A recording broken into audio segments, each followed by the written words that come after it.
Hello students, I welcome you all to the YouTube channel understanding basics. इस video में हम क्या करेंगे? इस वीडियो में हम टॉपिक डिस्कस करेंगे। टॉपिक का नाम है डिवीजन ऑफ पावर्स।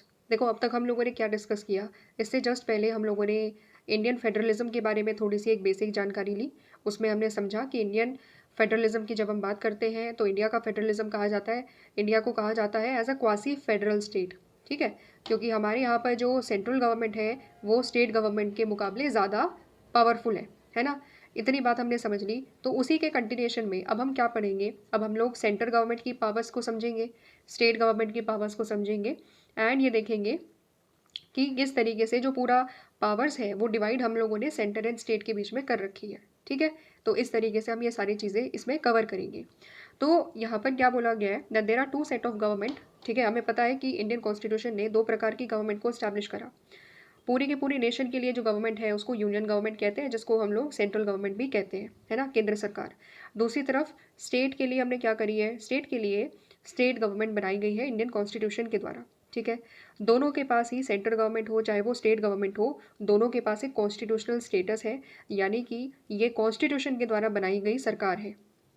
ठीक है, तो इनको पावर्स कहाँ से मिल रही है? सारी की सारी पावर्स कॉन्स्टिट्यूशन के द्वारा मिल रही है। ठीक है, साथ ही साथ में अगर कोई भी डिस्प्यूट होता है सेंटर एंड स्टेट गवर्नमेंट के बीच में, तो ये जो पावर है वो अगर कोई भी डिस्प्यूट होता है पावर्स को लेकर के कि ये जो पर्टिकुलर पावर है, सपोज कोई भी पावर है, ये पावर यूनियन गवर्नमेंट की पावर है या फिर ये स्टेट गवर्नमेंट की पावर है ना, डिस्प्यूट होता है, कन्फ्लिक्ट होता है, तो उस टाइम में हमने समझ लिया था कि जुडिशरी हमारी क्या है? जुडिशरी हमारी उस पर्टिकुलर सिचुएशन में ऐसे डिस्प्यूट्स को क्या करती है? रिजॉल्व करती है। ओरिजिनल जुरिस्डिक्शन की पावर को हमने समझ लिया था। उसमें हमने ये समझा था कि जो हमारी यूनिट्स हैं, ठीक है, हमारे सेंटर एंड स्टेट है, एंड या फिर अलग अलग स्टेट्स के बीच में अगर कोई भी डिस्प्यूट होता है, ठीक है, पावर्स को लेकर के, किसी भी और अदर चीज़ को लेकर के, तो वो सारी चीज़ें ओरिजिनल जुरिस्डिक्शन के अंतर्गत सुप्रीम कोर्ट डिसाइड करता है।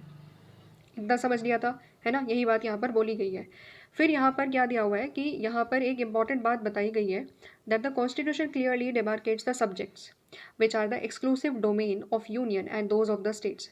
अब हम क्या डिस्कस करेंगे?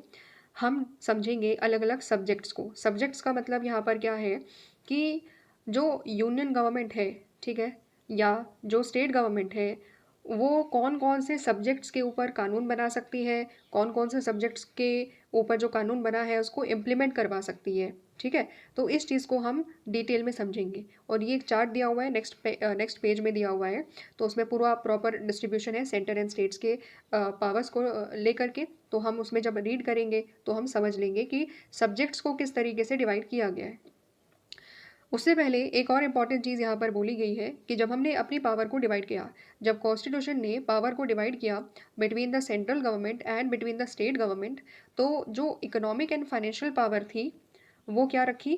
The economic and financial power they are centralised in the hands of central government by the constitution. यानी कि जब फाइनेंशियल पावर की हम बात करेंगे, इकोनॉमिक पावर्स की हम बात करेंगे, तो वो क्या है? वो है सेंट्रलाइज्ड। यानी कि सेंट्रल गवर्नमेंट के पास फाइनेंस को कंट्रोल करने की पावर क्या है? बहुत ज़्यादा है। ठीक है, समझ रहे हो? इसीलिए the states have immense responsibilities but they have a very meagre revenue sources. इसीलिए क्या बोला जाता है? इसीलिए ये बोला जाता है कि स्टेट के पास रिस्पॉन्सिबिलिटीज़ तो बहुत सारी हैं। स्टेट्स को डेवलपमेंट के लिए बहुत सारा काम करना है, हेल्थ पर काम करना है, एजुकेशन पर काम करना है, रूरल डेवलपमेंट पर काम करना है, सारी जिम्मेदारियां हैं तो स्टेट गवर्नमेंट की। ठीक है, लेकिन अगर आप देखोगे यहाँ पर, अगर हम रिसोर्सेज की बात करें, क्योंकि रिसोर्सेज का जो ओवरऑल कंट्रोल है वो अधिक किसके पास है? ज़्यादा रिसोर्सेज, मतलब एक तरीके से अगर आप देखोगे फंड्स पर जो ज़्यादा कंट्रोल है ना, वो सेंट्रल गवर्नमेंट करती है। रेवेन्यू पर ज़्यादा कंट्रोल किसका है?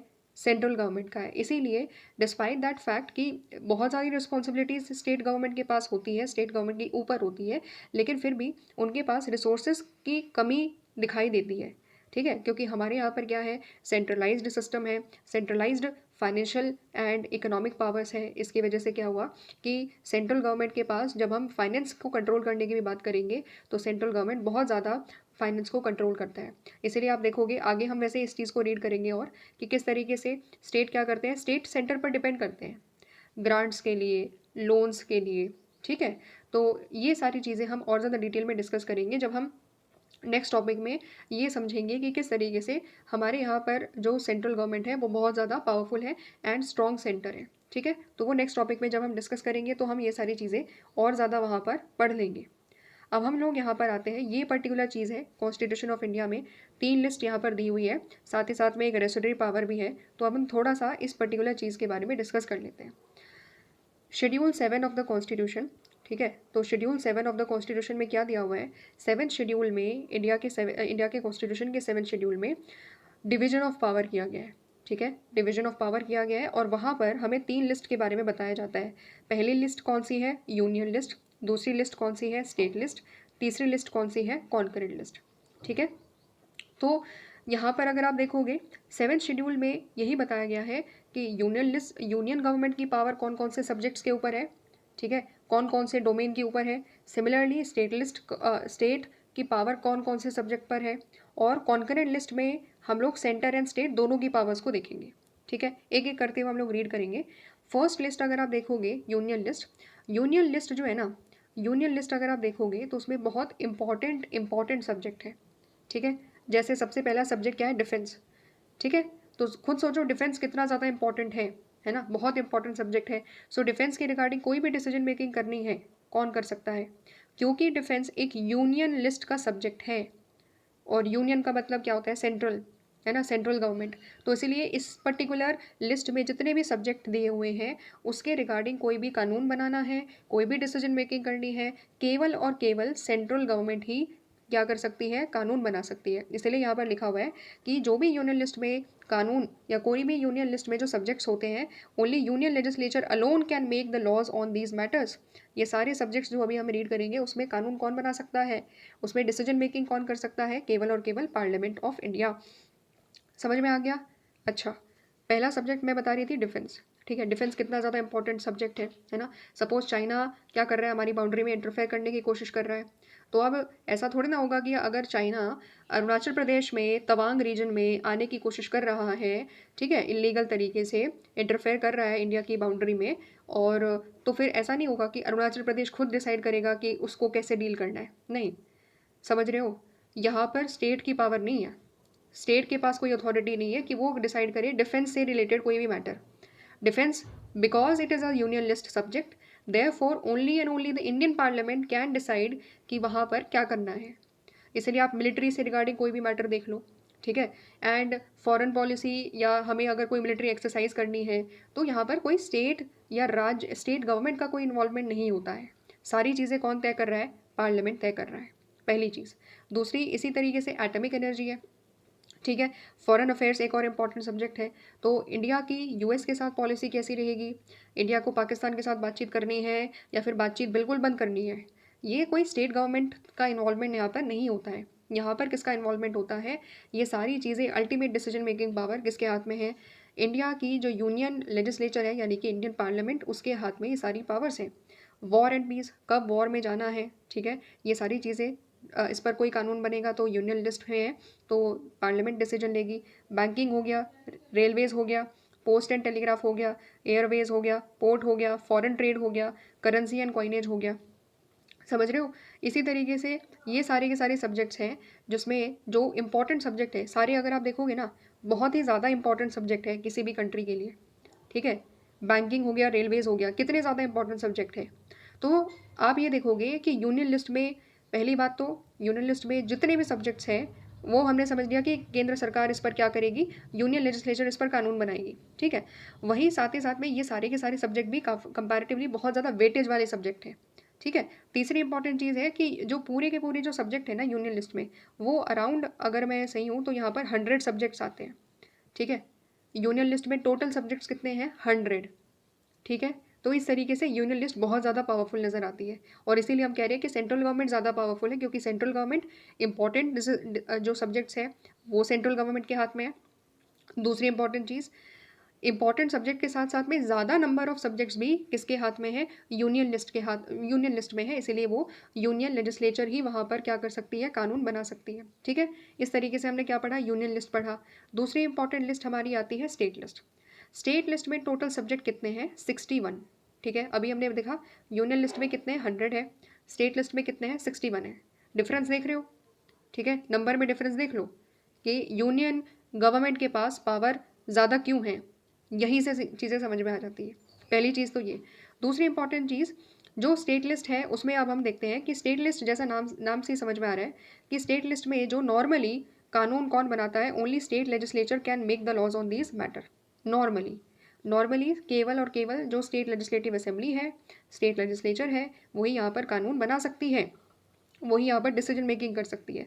बट एक कंडीशन है ऐसी, जब पार्लियामेंट भी स्टेट लिस्ट पर कानून बना सकती है। और वो कंडीशन क्या है, वो एक स्पेशल कंडीशन होती है जब राज्यसभा में रेजोल्यूशन पास किया जाता है कि नेशनल इंटरेस्ट में किसी एक पर्टिकुलर स्टेट लिस्ट के सब्जेक्ट के ऊपर पार्लियामेंट कानून बनाए। ठीक है, किस लिए? नेशनल इंटरेस्ट में। तो जब राज्यसभा में ऐसा रेजोल्यूशन पास हो जाता है, तभी इंडियन पार्लियामेंट किसी भी स्टेट लिस्ट के सब्जेक्ट के ऊपर कानून बना सकती है। वरना नॉर्मली केवल और केवल स्टेट गवर्नमेंट ही, यानी कि स्टेट लेजिस्लेटिव असेंबली ही क्या कर सकती है, किसी भी स्टेट लिस्ट के सब्जेक्ट के ऊपर कोई लॉ बना सकती है। क्लियर हो गया? अब हम स्टेट लिस्ट के सब्जेक्ट को देख लेते हैं। एग्रीकल्चर, ठीक है, और पुलिस, फिर उसके बाद प्रिजन हो गया, इसके बाद लोकल गवर्नमेंट की बात आ गई है। ठीक है, सिमिलरली जो हमारी पंचायती राज इंस्टीट्यूशन है वो भी किसका सब्जेक्ट है, वो भी that is also state list. ठीक है, स्टेट लिस्ट का ही सब्जेक्ट है वो।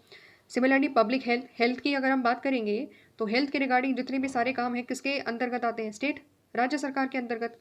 Land, liquor, trade and commerce, life stock and animal husbandry, state public service commission. Her state में अपनी पब्लिक सर्विस कमीशन है जो रिक्रूटमेंट करती है। ठीक है, जिससे पीसीएस ऑफिसर्स बनते हैं। समझ रहे हो? ठीक है, तो ये सारी चीज़ें क्या होगी, ये सारे सब्जेक्ट्स हमारे स्टेट लिस्ट में आ गए। एंड ओनली नॉर्मली जो स्टेट लेजिस्लेचर है उसके पास ये पावर होती है कि वो उस पर कानून बना सकती है, वो डिसीजन मेकिंग कर सकती है। तीसरी लिस्ट है हमारी, वो है कॉन्करेंट लिस्ट। कॉन्करेंट लिस्ट में लगभग अराउंड 52 सब्जेक्ट्स है टोटल। इसमें सब्जेक्ट्स आते हैं जैसे एजुकेशन है, transfer of property other than agriculture land, forest हो गया, trade union, adulteration and adoption and succession. अब यहाँ पर ये जो कॉन्करेंट लिस्ट है, हमने समझ लिया कि यूनियन लिस्ट में यूनियन लेजिस्लेचर बनाएगी, स्टेट लिस्ट में स्टेट लेजिस्लेचर बनाएगी। लेकिन जो कॉन्करेंट लिस्ट है ना, यहाँ पर दोनों सरकार, यानी कि यूनियन भी, सेंटर भी और स्टेट भी, दोनों के दोनों क्या कर सकते हैं, कानून बना सकते हैं। Union as well as state legislature alone can make the laws on these matter. तो दोनों मिलकर के क्या कर सकते हैं, कानून बना सकते हैं, जो कॉन्करेंट लिस्ट होती है। ठीक है, समझ में आ गया? इसीलिए आप देखोगे एजुकेशन में एक स्टेट गवर्नमेंट भी अपनी पॉलिसी बनाती है एंड यूनियन गवर्नमेंट भी अपनी पॉलिसी बनाती है। ठीक है, समझ रहे हो? इस तरीके से यहाँ पर हमने इंपॉर्टेंट चीज़ें डिस्कस कर ली। 3 प्रकार की लिस्ट को हमने समझ लिया, और union list, state list, concurrent list, कौन कौन किस किस पर कानून बना सकता है, ये भी हमने क्लियर कर लिया। इसके अलावा जो बाकी सब्जेक्ट्स कुछ बच जाते हैं, तो वो सारे सब्जेक्ट्स रेसिडरी सब्जेक्ट्स कहलाते हैं। ठीक है, तो रेसिडरी पावर्स की अगर हम बात करें, includes all other matters which are not mentioned in any of the list. तो बाकी सब्जेक्ट जो यूनियन लिस्ट में नहीं आते, जो कॉन्करेंट में नहीं आते, जो स्टेट लिस्ट में नहीं आते, उसके अलावा जो बाकी कोई अदर एरियाज बच जाता है, तो वो उनको हम कहते हैं रेसिडरी सब्जेक्ट। जैसे कि साइबर लॉस। ठीक है, अब इन पर कानून कौन बनाएगा? इन पर लेजिस्लेशन की जो पावर होगी वो यूनियन लेजिस्लेचर के पास होगी। स्टेट गवर्नमेंट कभी भी रेसिडरी सब्जेक्ट के ऊपर कानून नहीं बना सकती। ठीक है, समझ रहे हो? यहाँ पर खुद देख लो, यहाँ पर दोबारा से देख लो, दोबारा से चीज़ें समझ में आ जाती है कि जो बचे हुए सब्जेक्ट्स हैं वहाँ पर भी क्या है, सेंट्रल गवर्नमेंट के पास पावर है, स्टेट गवर्नमेंट या स्टेट लेजिस्लेटिव असेंबलीज वहाँ पर कानून बना ही नहीं सकती है। तो दोबारा से क्या हो रहा है, दोबारा से वही चीज़ बताई जा रही है कि इंडिया क्या है, इंडिया में सेंटर कंपैरेटिव टू स्टेट क्या है, ज़्यादा पावरफुल है। ठीक है, तो इस तरीके से हमने क्या देख लिया, पूरा proper distribution and division of power हमने देख लिया। यूनियन लिस्ट में हमने समझ लिया था कि यहाँ पर सब्जेक्ट्स भी ज़्यादा है, क्योंकि देखो यूनियन लिस्ट में 100 सब्जेक्ट है, यहाँ पर 61 है, यहाँ पर 52 है। पहली बात, यहाँ पर ज़्यादा सब्जेक्ट्स हैं, और जो सब्जेक्ट्स यहाँ पर ऑलरेडी है वो भी बहुत इंपॉर्टेंट है, जैसे डिफेंस, फॉरेन अफेयर, सिटीजनशिप, ठीक है, एंड फॉरेन ट्रेड। ये सारी चीज़ें यूनियन लिस्ट में लिखी हुई है, तो केवल पार्लियामेंट ही सारी चीज़ें तय करती है, यानी कि सेंट्रल गवर्नमेंट सारी चीज़ें तय करती है। ठीक है, वहीं दूसरी तरफ जो स्टेट लिस्ट है, स्टेट लिस्ट में कंपैरेटिव टू यूनियन लिस्ट जो है कम सब्जेक्ट है। ठीक है, तो इस तरीके से यहाँ पर क्या है, 61 सब्जेक्ट्स हैं। ठीक है, तो समझ रहे हो? और साथ ही साथ में हमने रेसिडरी लिस्ट के बारे में भी हमने समझ लिया कि रेसिडरी जो पावर्स है वो भी किसके हाथ में दी हुई है, कॉन्स्टिट्यूशन ने यूनियन लेजिस्लेचर के हाथ में दी गई है। ठीक है, तो इस तरीके से हमने ओवरऑल डिवीजन ऑफ पावर हम लोगों ने समझ लिया सेंटर एंड स्टेट के बीच में। ठीक है, तो ये हो गया हमारा टॉपिक कंप्लीट। मिलते हैं हम लोग नेक्स्ट वीडियो में, जहाँ पर हम ये समझेंगे कि सेंट्रल गवर्नमेंट की जो पावर्स अभी हमने समझी, उसको उसका अलग-अलग और ज़्यादा डायमेंशंस क्या है, हम उसको कवर करेंगे। स्ट्रॉन्ग सेंटर का मतलब क्या है, उसको और ज़्यादा डिटेल में अगली वीडियो में हम समझेंगे। ठीक है? मिलते हैं नेक्स्ट वीडियो में। Thanks for watching.